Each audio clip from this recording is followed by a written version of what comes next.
Black coffee. Black coffee কিন্তু সবাই পছন্দ করে না, জানেন? কারণ এখানে দুধ থাকে না, চিনি থাকে না, অনেক তেতা হয়। পুরুষ মানুষের জীবনটা এরকম, বুঝছেন? আপনার যদি অর্থ সম্পদ না থাকে, আপনাকে খুব পছন্দ করবে না। হয়তো মুখে মুখে অনেক ভালোবাসা দেখাবে, চাইবে যে আপনার সাথে যত যোগাযোগ কম রাখা যায়।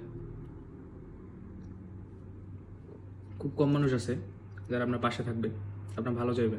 সেটা হয়তো আপনার পরিবারের মানুষ, আপনার আব্বু আম্মু। অনেক ক্ষেত্রে তো দেখা যায় পরিবারও সন্তানের উপরে, মানে সন্তান যদি তার আশা পূরণ করতে না পারে, তখন সন্তানও না। আর যদি সন্তান ভালো কিছু করে ফেলে, তাহলে এই ছেলে আমার, বাবা বলবে, আম্মুও বলবে যে এই ছেলে আমার। আর যদি আপনি তাদের আশা পূরণ করতে না পারেন, তাহলে তো তার কথাই নেই। সো টাকা ইনকাম করেন, লাইফে কিছু করেন।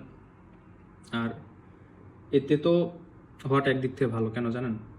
পুরুষ মানুষের জীবন যত তেতো হয়, তত সে বাস্তবতা শেখে, দিন দুনিয়া চেনে, মানুষ চেনে। তো এই ছোট্ট জীবন চলার পথে মানুষ চেনাটা খুব বেশি জরুরি। যত বেশি মানুষ চিনবেন, তত জীবন সহজ হবে।